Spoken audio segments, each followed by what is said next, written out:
ఆంధ్రప్రదేశ్‌కి సంబంధించినటువంటి ఒక లేటెస్ట్ అప్డేట్ విషయం వచ్చిందండి. టీచర్‌కి సంబంధించింది. AP government latest updated news చూసుకున్నట్లయితే ప్రస్తుతం ఈరోజు చూసుకుంటే సాధారణ బదిలీలకు ఏపీ గవర్నమెంట్ అనేది గ్రీన్ సిగ్నల్ ఇచ్చింది. అంటే ఇంతవరకు కూడా కొద్దిగా ఈ బదిలీల పైన కొద్దిగా అసంసిద్ధత ఉండేదండి. అయితే ఈ రోజైతే గవర్నమెంట్ అనేది ప్రెజెంట్ గ్రీన్ సిగ్నల్ ఇచ్చిందండి. అంటే ఎప్పటినుంచి ఈ యొక్క బదిలీలు జరుగుతాయి ట్రాన్స్ఫర్ విషయం కూడాను మనం చెప్పుకుందాం. అయితే వీడియో ఎండింగ్ వరకు చూస్తే మీకు ఒక క్లారిటీ వస్తది. అంతే తప్ప ఏదో స్టార్టింగ్ కొద్దిగా చూసేసి వెంటనే కామెంట్ చేయకండి. టోటల్‌గా మీరు వీడియో చూసేసిన తర్వాత మీరు ఏదైనా కామెంట్ చేస్తే దానికి నేను కంపల్సరీగా అయితే రెస్పాండ్ అవుతాను. ఓకే. అలాగే బదిలీల్లో 3 ఏళ్ళు ఒకే చోట పనిచేసిన వారంతా కంపల్సరీగా అయితే బదిలీ కావాల్సిందే అనే విషయం కూడాను స్పష్టం చేసింది. మీరు జాబ్‌లో జాయిన్ అయిన తర్వాత 3 సంవత్సరాలు ఒకే దగ్గర వర్క్ చేసినట్లయితే మీరు కంపల్సరీగా అయితే ట్రాన్స్ఫర్ అవ్వాలనేసి కూడాను మనకి స్పష్టం చేసింది. అలాగే భార్యాభర్తలు కూడాను ఒకే చోట వాళ్ళు వర్క్ చేసినట్టుకుంటే గవర్నమెంట్ జాబ్ చేసుకున్నట్లయితే వాళ్ళకైతే కొంత వెసులుబాటు ఇవ్వడం కూడాను చేసింది. అయితే వాళ్ళకి కొన్ని సడలింపులు అయితే ఉంటాయండి. భార్యాభర్తలు ఇద్దరు కూడాను గవర్నమెంట్ ఎంప్లాయీస్ అయితే వాళ్ళకి కొన్ని వెసులుబాట్లు ఉంటాయని కూడా చెప్పడం జరిగింది. అయితే ఈ మేరకు ఇది ఎవరు ఉత్తర్వులు జారీ చేశారంటే ఆర్థిక శాఖే ఈ యొక్క ఉత్తర్వులు కూడాను జారీ చేయడం అనేది జరిగింది. ఈ విషయం తెలుసుకోండి. అయితే ఎప్పటి నుంచి ఈ యొక్క బదిలీలు అంటే ట్రాన్స్ఫర్ జరుగుతాయి అంటే మే 1వ తేదీ నుంచి మే 31వ తేదీ వరకు అయితే ఈ బదిలీలకు సంబంధించినటువంటి షెడ్యూల్డ్ అనేది విడుదల చేయడం జరుగుతుంది. అది కూడా ఖరారయ్యింది ఆల్రెడీ కూడాను. అంటే వీళ్ళకి ఎప్పటి నుంచి ట్రాన్స్ఫర్ అవుతాయి అంటే ఈ 1వ తేదీ 31వ తేదీ మధ్యన మే నెల మొత్తం కూడాను ట్రాన్స్ఫర్సే జరుగుతుంటాయి. ఓకే. ఇది చాలా చాలా ఇంపార్టెంట్. వీళ్ళు ఎప్పుడైతే ట్రాన్స్ఫర్ అయ్యారో ఈ ట్రాన్స్ఫర్ అయ్యే ప్లేస్‌లోనో మనకి వేకెన్సీ అంటే మనకి ఖాళీ పడొచ్చు ఆ పోస్టు. లేకపోతే ఆ ప్లేస్‌లోకి మిగతా ప్లేస్ నుంచి వచ్చే వాళ్ళు కూడాను ఫిల్ అవ్వచ్చు. ఏదేమైనప్పటికీ కూడాను మనకి ట్రాన్స్ఫర్స్, ప్రమోషన్స్, రిటైర్మెంట్స్ అన్నీ జరిగితేనే మనకి క్లియర్ కట్‌గా ఒక వేకెన్సీ లిస్ట్ అనేది వస్తుంది. అయితే ప్రతి ఒక్కరికి తెలిసిన విషయమే ప్రెజెంట్ అనేది జాబ్ క్యాలెండర్ అనేది రిలీజ్ చేసేసారండి. ఆల్రెడీగా ప్రతి ఒక్కరికి కూడాను టోటల్‌గా ఎన్ని పోస్టులు ఉన్నాయంటే 10,060 పోస్టులు ఉన్నాయనే విషయం కూడాను తెలిసింది. ఇందులో ప్రతి ఒక్క అభ్యర్థులు దేని గురించి మాట్లాడుతున్నారంటే డిఎస్సి గురించి మాత్రమే మాట్లాడుతున్నారండి. డిఎస్సికి ముందర మనకి ప్రతి గవర్నమెంట్ నోటిఫికేషన్ ఉంది. మే 15వ తేదీని చూసుకుంటే మనకి హైయర్ ఎడ్యుకేషన్‌కి సంబంధించినటువంటి అసిస్టెంట్ ప్రొఫెసర్స్‌కి సంబంధించిన నోటిఫికేషన్ 1500 వేకెన్సీతో రిలీజ్ చేస్తారు. అలాగే మనకి నెక్స్ట్ మంత్ ఆగస్టు విషయానికి వస్తే ఆగస్టు 15న మనకి గ్రూప్ 1 నోటిఫికేషన్ రిలీజ్ చేయడానికి రెడీగా ఉంది. అలాగే సెప్టెంబర్ 15వ తేదీని చూసుకున్నట్లయితే గ్రూప్ 2 నోటిఫికేషన్ ఉన్నది. అలాగే అక్టోబర్ 15 ఈ సంవత్సరం ఎండింగ్ కల్లా మనకి డిఎస్సి అనేది 3004 వేకెన్సీలతో రిలీజ్ చేయడం జరుగుతుంది. అందులో ఎస్జిటిలు, ఎస్సీఏలు అయితే ఏ జిల్లాకి ఎన్ని ఉన్నాయి అనేది కూడాను మనకి ప్రెజెంట్ అయితే నోటిఫికేషన్ వచ్చిన తర్వాత మాత్రమే క్లారిటీ వస్తుంది. అంతవరకు కూడాను అంతా ఊహాగానాలండి. టోటల్‌గా వాళ్ళొక ఫిగర్ చెప్పారు. ఆ ఫిగర్ నెంబర్ మాత్రమే ప్రెజెంట్ అయితే తెలిసిన విషయమే.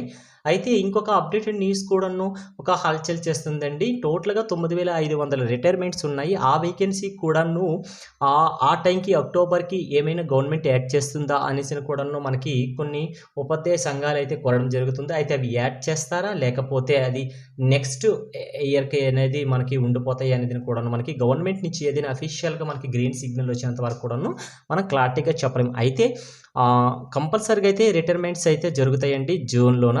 ఎందుకంటే ఇప్పుడు మే నెలలోన ఈ యొక్క ట్రాన్స్ఫర్స్ అయిన తర్వాత వెంటనే జూన్‌లో మనకి ఏవి జరుగుతాయంటే రిటైర్మెంట్స్ కూడాను లిస్ట్ అనేది వస్తది. ఓకే. నెక్స్ట్ వన్ చూసుకున్నట్లయితే డిఎస్సిలో పదవీ విరమణ పొందడానికి రెడీగా ఉన్నవారు సుమారుగా అయితే మనకొక అనఫీషియల్ మ్యాటర్ అండి ఇది.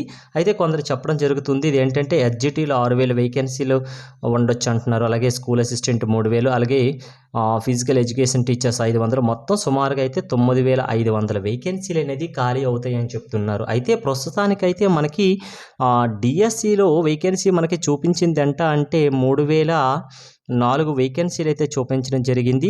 ఏమైనా కూడాను ఈ వేకెన్సీలు కూడాను దీనికి యాడ్ చేస్తే సుమారుగా మనకి మీరే లెక్క వేసుకోండి ఎంతవరకు వస్తుందో.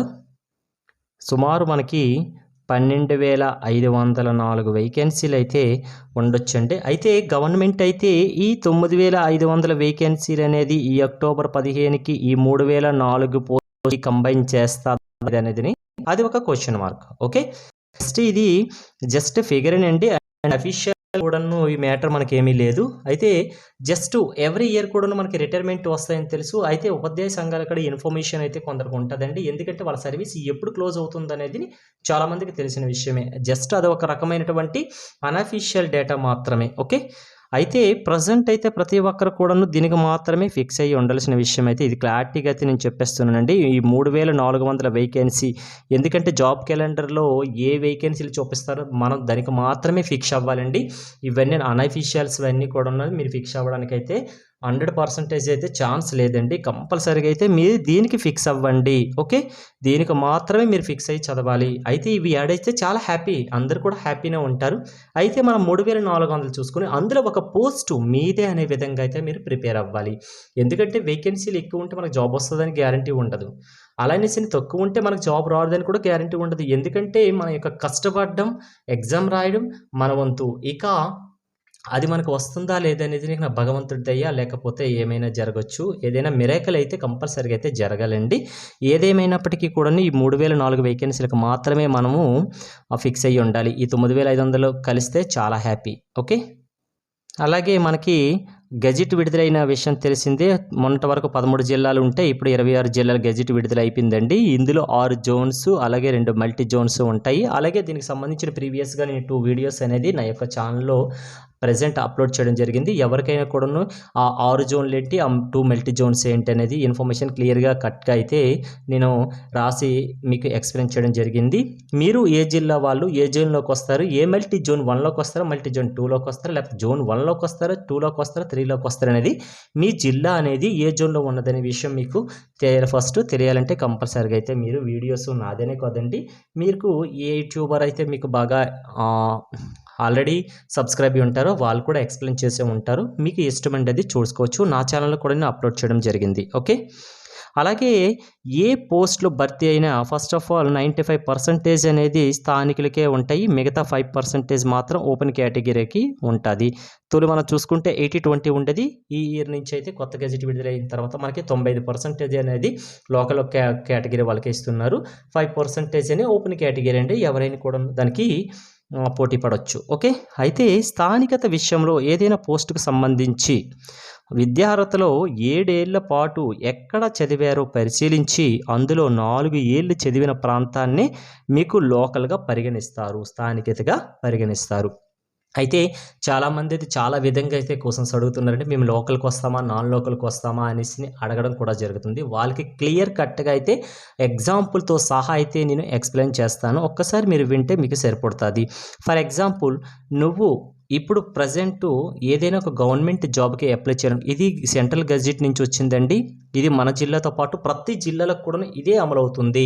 ప్రతి జిల్లాకి కూడా మీరు లోకల్ నాన్ లోకల్ అనేది అప్లికేషన్లు అడుగుతుంది కాబట్టి దాని ప్రకారం మాత్రమే మీకు యాక్సెప్ట్ జరుగుతుంది. కాబట్టి ప్రతి ఒక్కరు కూడాను ఇది అన్ని స్టేట్ల వరకు కూడాను ఉపయోగపడుతుందండి. మీరు ఏ పోస్ట్కి అప్లై చేసినా కూడాను స్థానికత, లోకల్, నాన్ లోకల్ అనే విషయంకి క్లారిటీగా వస్తుంది. చూడండి, మీరు ఫర్ ఎగ్జాంపుల్ ఏదైనా ఒక పోస్ట్కి అప్లై చేసేటప్పుడు ఆ పోస్ట్కి వాడు కొన్ని క్వాలిఫికేషన్స్ ఇస్తాడు.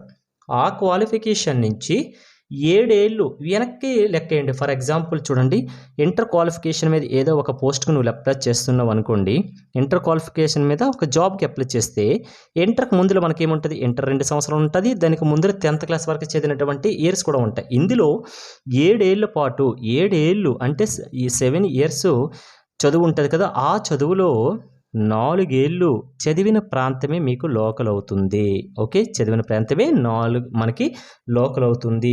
ఇంటర్ క్వాలిఫికేషన్కి 2 సంవత్సరాలు, ఇంటర్ తర్వాత కిందకి వెళ్తే మనకి 10th ఉంటుంది, 9th ఉంటుంది, 8th ఉంటుంది, 7th ఉంటుంది, 6th ఉంటుంది. ఆ రకంగా వెనక్కి లెక్కేసుకుంటే మ్యాక్సిమం 7 ఇయర్స్ లెక్కేసుకోండి.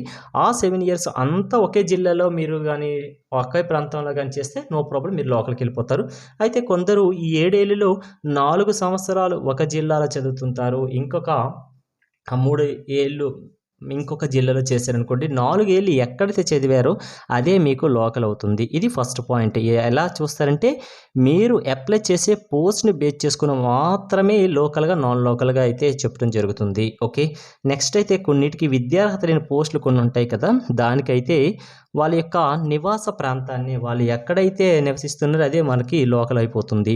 అలాగే వరుసగా 7 ఏళ్ల పాటు ఏ ప్రాంతంలోనో చదవకపోతే, ఎక్కడ మీరు ఏ ప్రాంతంలో చదవలేదండి, రాష్ట్రంలో ఉన్న మీ యొక్క నివాస ప్రాంతమే మీకు లోకల్ అవుతుందని కూడా చెప్పడం జరిగింది. అలాగే కనిపించని వాళ్ళు ఉంటారు, కొందరికి వినిపించని ప్రాబ్లం ఉంటుంది కదా! ఇటువంటి వాళ్ళందరికీ కూడాను వాళ్ళ యొక్క తల్లిదండ్రుల యొక్క స్వస్థలమే లోకల్ అవుతుంది. ఇవన్నీ కూడా తెలుసుకోండి. 4 పాయింట్లు తెలుసుకుంటేనే మీకు లోకలా, నాన్ లోకల్ అనేది మీకే అర్థమైపోతుంది. అలాగే ఇంకొక విషయం మనం చూసుకున్నట్లయితే మనకి మే 15వ తేదీన హైయర్ ఎడ్యుకేషన్‌కి సంబంధించిన నోటిఫికేషన్ వస్తుంది. ఆగస్టు 15వ తేదీన మనకి గ్రూప్ 1 నోటిఫికేషన్, పోలీస్ డిపార్ట్మెంట్‌కి సంబంధించిన నోటిఫికేషన్ వస్తుంది. సెప్టెంబర్ 15వ తేదీన చూసుకుంటే మనకి గ్రూప్ 2 నోటిఫికేషన్ వస్తుంది. అక్టోబర్ 15వ తేదీన చూసుకుంటే మనకి డిఎస్సికి సంబంధించినటువంటి నోటిఫికేషను మనకి రావడం అనేది జరుగుతుంది. ఇవన్నీ కూడాను మనకి 4 విడతలుగా రిలీజ్ చేయడం జరుగుతుంది గవర్నమెంట్ జాబ్ క్యాలెండర్ ప్రాసెస్ ద్వారా. అలాగే మీరు లోకలా, నాన్ లోకలా, అలాగే సెంట్రల్ గెజెట్ రిలీజ్ అయింది కాబట్టి మీకు 26 జిల్లాల ప్రాతిపదికన మాత్రమే మీరు నోటిఫికేషన్‌కి అప్లై చేయడం అనేది అవుతుంది. ఇది ఈ రోజుటువంటి అప్డేటెడ్ న్యూస్ అండి. ఇంకా రేపు మీకు ఏదైనా అప్డేటెడ్ న్యూస్ వస్తే మీకు తెలియజేస్తాను. ఓకే. Thanks for watching.